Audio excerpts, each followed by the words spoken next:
Hello नमस्ते भाइयों, कैसे हैं आप लोग। मैं हूं आपका दोस्त परमदत्त। जैसा कि आप लोग जानते हैं कि मैंने ये अपनी व्यक्तिगत मुहिम चला रखी है कि निर्दोष परिवारों को बचाना, निर्दोष पुरुषों को बचाना। तो मेरा जो मेन इंटेंशन रहता है वीडियो बनाने का कि आप लोगों तक ये जानकारियाँ पहुँचे, जो व्यक्तिगत तौर पर जो हमने चीज़ें अपनी लाइफ में फेस की हैं वो सारी जानकारियाँ आप लोगों तक पहुँचे, ताकि कि आप लोग अपने केस में अप्लाई कर सकें और अपने परिवार को बचाया जा सके। जैसा कि मेरा शुरू से ही इंटेंशन रहा है कि किसी भी तरीके से जो महिलावादी कानून है, जो महिलाओं द्वारा जो फर्जी तरीके से गलत तथ्यों के आधार पर पुरुषों को फंसाया जाता है, उनसे निपटने के लिए हमने ये मुहिम चला रखी है। और मैं आगरा में रहता हूँ और आगरा दीवानी कचहरी में मैं आपको मिल जाऊँगा। अगर आप लोग हमसे मिलना चाहते हैं तो हमसे आगरा में मिल सकते हैं। अगर हमसे संपर्क करना चाहते हैं तो हमारा व्हाट्सअप नंबर जो है नीचे वो डिस्प्ले हो रहा है, इस पर आप कॉल ना करें, आप व्हाट्सअप करें केवल। दूसरी बात यह है कि हमने जो मुहिम चला रखी है वो सिर्फ ये है कि निर्दोष परिवार जो हैं उनको फंसाया जा रहा है, बुजुर्ग माँ बाप हैं उनको परेशान किया जा रहा है, ब्लैकमेल करने के लिए, दबाव बनाने के लिए टॉर्चर किया जाता है। तो अब तक के रिकॉर्ड में मैंने करीब 250-300 लोगों के केस में मैंने काम किया है और अधिकांश केसों में, जैसे मेंटेनेंस का केस हो गया CRPC 125 का, उसमें मैंने लोगों के केस में राहत दिलवाई है लोगों ने, मेंटेनेंस का आदेश हो जाने के बावजूद। क्योंकि सब लोग जानते हैं कि फैमिली कोर्ट जो है वो एक मैकेनिकल वे में काम करती है और मेंटेनेंस का ऑर्डर कर ही देती है, आप कितने भी साक्ष्य लगा दो, कितना भी कुछ भी कर दो। उसके बाद में एग्जीक्यूशन फाइल होता है, एग्जीक्यूशन में लड़के के खिलाफ में वसूली वारंट जारी होते हैं, गिरफ्तारी वारंट जारी होते हैं। इस तरीके के मुद्दे कई सामने आते हैं और कई मुद्दों में हमने काम भी किया है और उसमें पुरुषों को बचाया, जेल जाने से भी बचाया है।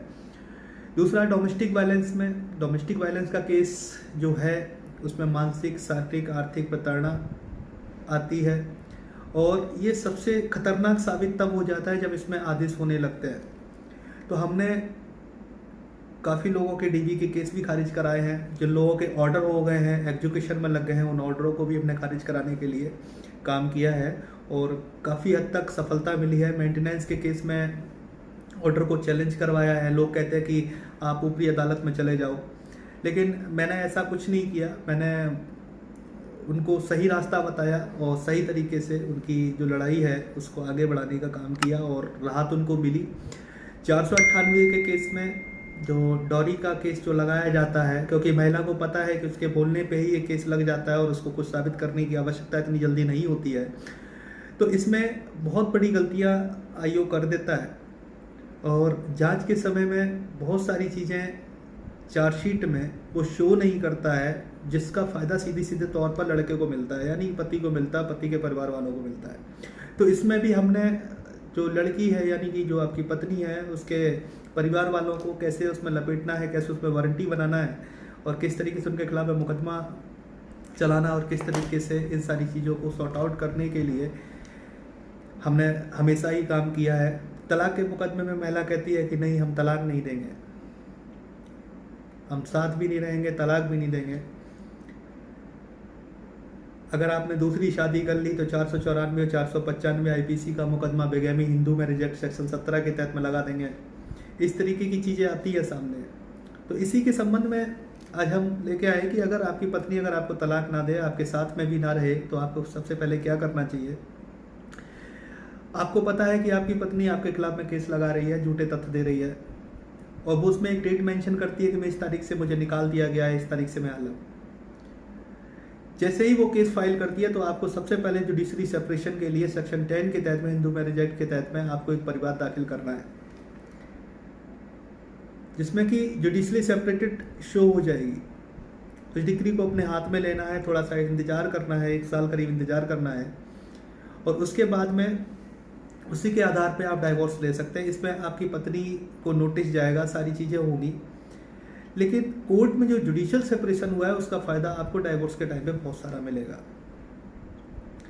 और जुडिशली सेपरेशन जो सेक्शन 10 के तहत में, हिंदू मैरिज एक्ट के तहत में जो डाला जा रहा है आपके द्वारा परिवाद, इसमें आपके मेंटेनेंस में भी बहुत फ़ायदा मिलेगा, क्योंकि मेंटेनेंस में साफ तरीके से कहा कि अगर म्यूचुअली अगर अलग रह रहे हैं या जुडिशली सेपरेटेड है या बिना किसी कारण के अलग रह रहे हैं तो मेंटेनेंस के पात्र नहीं हो जाता है। दूसरी चीज़ ये है कि लोग बोलते हैं कि नहीं हम दूसरी शादी करेंगे तो 494 का मुकदमा लग जाएगा, हमें जेल भेज दिया जाएगा, हमारे खिलाफ मुकदमा चला दिया जाएगा। तो 494 और 495 आईपीसी का अपराध उसी जगह पे बनता है जिस जगह पे दूसरी शादी की गई हो। मतलब कहने का मतलब ये है कि जैसे मैं आगरा में बैठा हूँ, अगर ये कानपुर से अगर शादी हो जाए, पहली शादी कानपुर से शादी कर ली जाए तो कानपुर में ही दूसरी शादी का अपराध बनेगा। अब बात यह जाती है कि आईपीसी 494 495 का अपराध कहाँ नहीं बनता है। अपने इंडिया में एक कानून है स्पेशल मैरिज एक्ट करके, लोग आर्य समाज मंदिर से भी शादी करते हैं, लोग बौद्ध धर्म से भी शादी करते हैं, मुस्लिम लॉ से भी शादी करते हैं। अगर आपने पहली शादी अगर हिंदू मैरिज एक्ट से की है, हिंदू रीति रिवाजों के अनुसार अगर आपने की है, तो दूसरी शादी अगर किसी गैर धर्म में कर ली है तो वो स्पेशल मैरिज एक्ट के तहत में आएगा।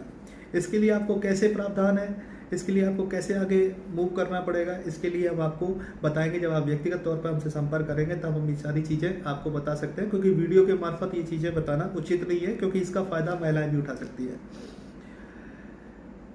जब आपने पहली शादी हिंदू रीति रिवाज से करी और दूसरी शादी आपने स्पेशल मैरिज एक्ट से कर ली, किसी गैर धर्म में गैर जाति में अगर आपने शादी कर ली तो वो आपकी शादी इलीगल नहीं मानी जाएगी और ना उसमें 494 और 495 आईपीसी का अपराध बनता है।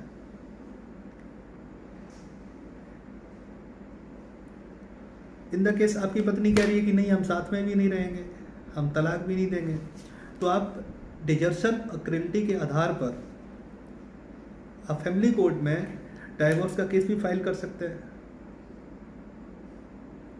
इसमें भी आप एक्स पार्टी प्रोसीड करवा सकते हैं अपने फेवर में।